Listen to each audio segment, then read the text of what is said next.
Assalamualaikum warahmatullahi wabarakatuh.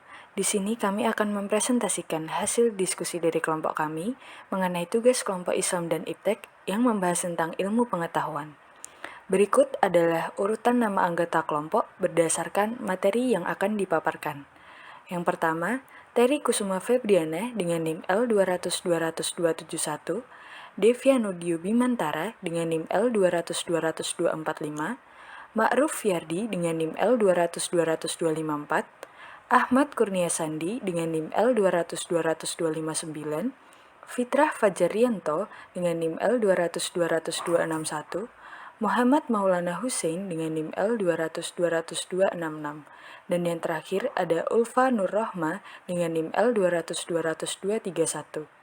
Kami dari Prodi Teknik Informatika, Mata Kuliah Islam dan Iptek kelas C, Universitas Muhammadiyah Surakarta. Pengertian ilmu pengetahuan.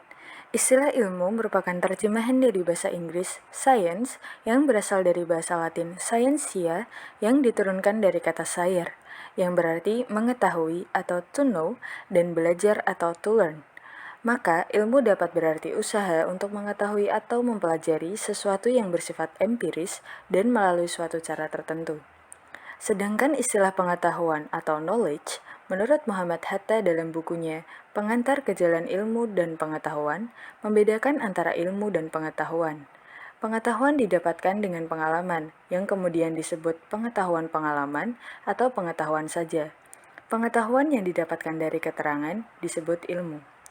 Maka dari itu, ilmu pengetahuan ialah suatu proses pembentukan pengetahuan yang terus-menerus sampai menjelaskan fenomena yang bersumber dari wahyu, hati, dan semesta, sehingga dapat diperiksa atau dikaji secara kritis dengan tujuan untuk memahami hakikat, landasan dasar, dan asal-usulnya, sehingga dapat juga memperoleh hasil yang logis.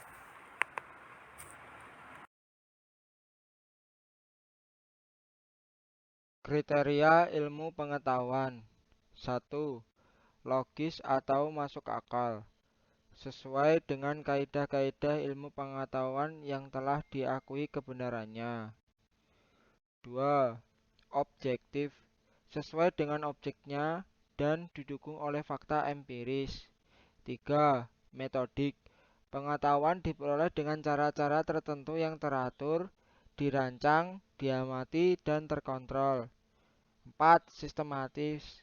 Pengetahuan disusun dalam satu sistem yang satu dengan lainnya, saling berkaitan dan saling menjelaskan, sehingga merupakan satu kesatuan yang utuh. 5. Berlaku umum atau universal. Berlaku untuk siapa saja dan di mana saja, yaitu dengan cara eksperimentasi yang sama akan diperoleh hasil yang sama atau konsisten. 6. Kumulatif, berkembang, dan tentatif. Khasana ilmu pengetahuan selalu bertambah dengan hadirnya ilmu pengetahuan baru. Ilmu pengetahuan yang terbukti salah harus diganti dengan ilmu pengetahuan yang benar atau tentatif. Klasifikasi ilmu. 1. Pengetahuan adalah pengalaman. Istilah pengetahuan ini menurut Muhammad Hatta. Klasifikasi ilmu kedua, penggolongan pengetahuan dibagi menjadi 3 golongan menurut Jujun Suryasumantri. Yang pertama, etika, yaitu pengetahuan tentang baik dan buruk. 2. Logika, yaitu pengetahuan tentang benar dan salah. 3. Estetika, yaitu pengetahuan tentang indah dan jelek.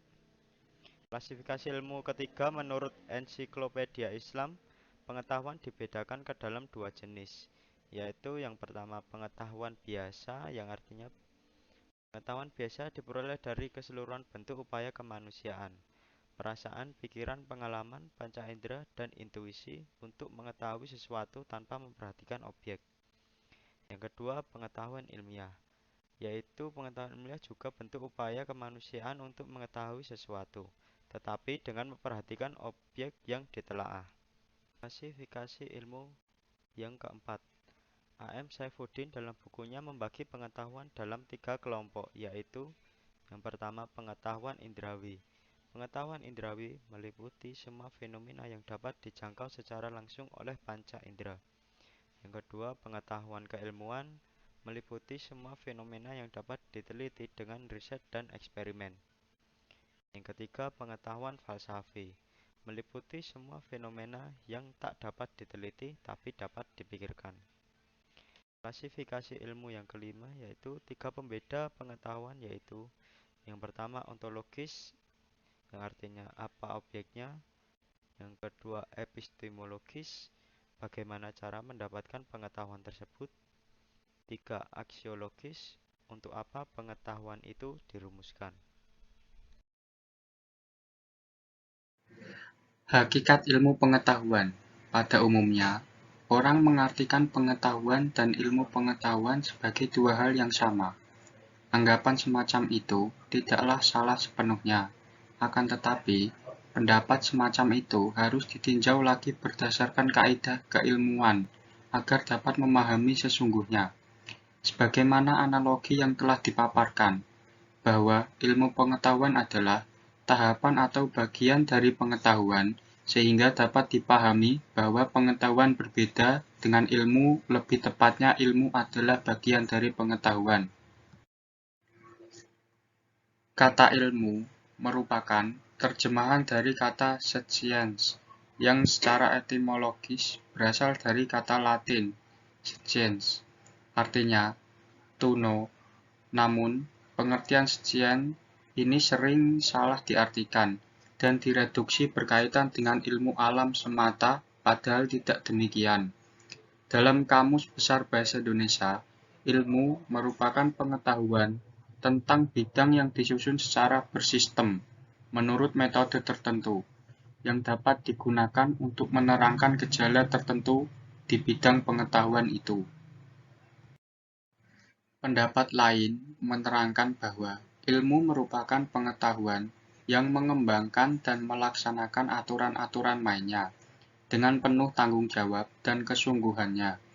Melalui pendapat tersebut dipahami bahwa ilmu merupakan pengembangan dari pengetahuan yang memiliki aturan tertentu dan dapat diuji kebenarannya, karena berkaitan dengan penafsiran suatu hal yang pada umumnya berlaku secara umum. Assalamualaikum warahmatullahi wabarakatuh. Nama saya Fitra Fajrianto, NIM L200-261. Saya akan menjelaskan perintah mencari ilmu pengetahuan. Perintah mencari ilmu pengetahuan sendiri terdapat dalam Quran Surah Al-Ma'idah ayat 11 yang memiliki arti, "Hai orang-orang beriman, apabila dikatakan kepadamu, berlapang-lapanglah dalam majelis, maka lapangkanlah, niscaya Allah akan memberi kelapangan untukmu. Dan apabila dikatakan berdirilah kamu, maka berdirilah, niscaya Allah akan memberikan orang-orang yang beriman di antaramu dan orang-orang yang diberi ilmu pengetahuan beberapa derajat. Dan Allah Maha mengetahui apa yang kamu kerjakan." Quran Surat Al-Maidah ayat 11.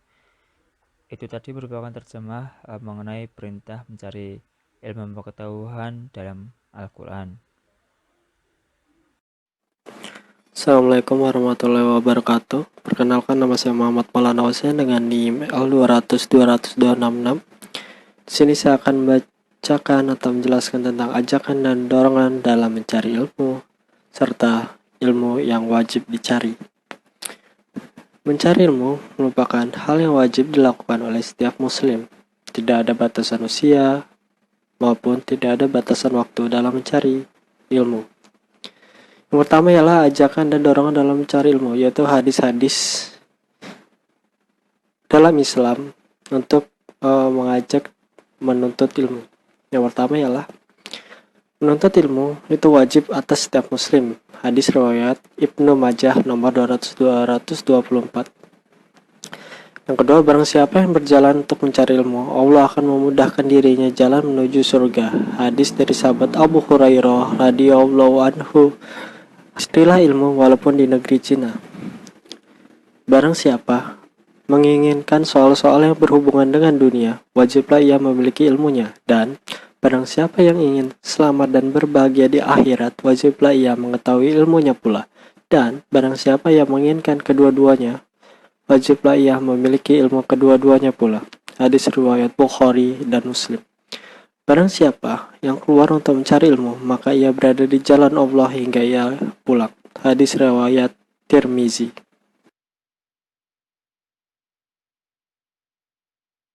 Selanjutnya, barang siapa mati ketika sedang mengembangkan ilmu untuk menghidupkan Islam, maka di surga ia sederajat di bawah Nabi.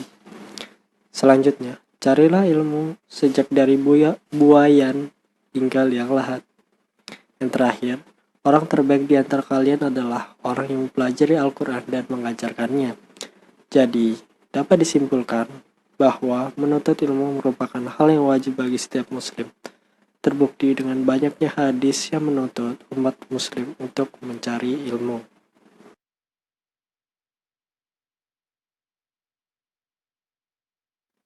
Selanjutnya, tentang ilmu yang wajib dicari oleh umat muslim.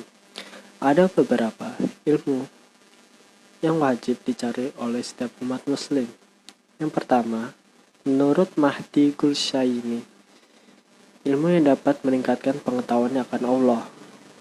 Yang selanjutnya, ilmu yang dapat membantu mengembangkan masyarakat Islam dan merealisasikan tujuan-tujuannya. Selanjutnya, ilmu yang dapat membimbing orang lain ke jalan yang benar. Yang terakhir, ilmu yang dapat memecahkan berbagai problem masyarakat.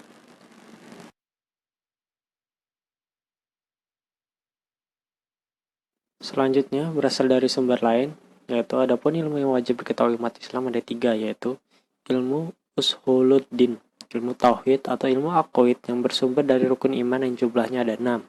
Yang kedua, ilmu fikih, ilmu syariat yang sumbernya dari rukun Islam yang jumlahnya ada 5. Yang terakhir, ilmu tasawuf atau ilmu akhlak yang bersumber dari rukun ihsan yang jumlahnya ada 1, yaitu beribadah kepada Allah seakan-akan kamu melihat Allah. Apabila belum bisa melihatnya, harus kamu selalu merasa dilihat olehnya.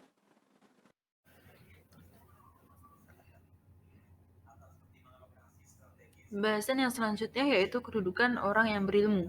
Seperti dijelaskan pada ayat di bawah, yaitu yang memiliki arti, niscaya Allah akan meninggikan orang-orang yang beriman di antaramu dan orang-orang yang diberi ilmu pengetahuan beberapa derajat, dan Allah Maha mengetahui apa yang kamu kerjakan. Quran Surat Al-Mujadilah 58 ayat 11.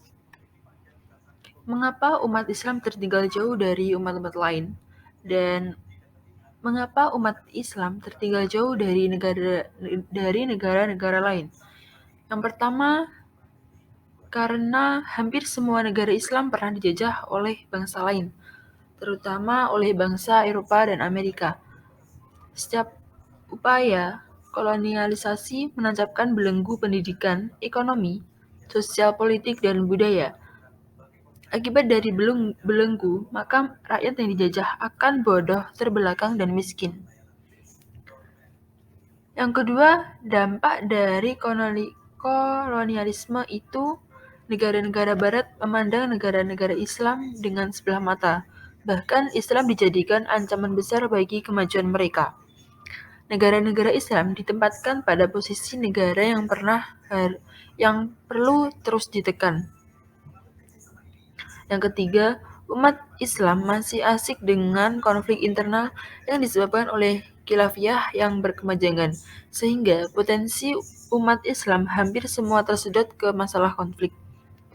Selanjutnya, umat Islam belum mampu menangkap ajaran Islam secara totalitas. Masih ada pandangan bahwa berislam cukup dengan sholat dan ritual lainnya. Sementara, ajaran-ajaran sentral yang lain, misalnya tentang ekonomi, politik, pendidikan, dan budaya belum ditangkap.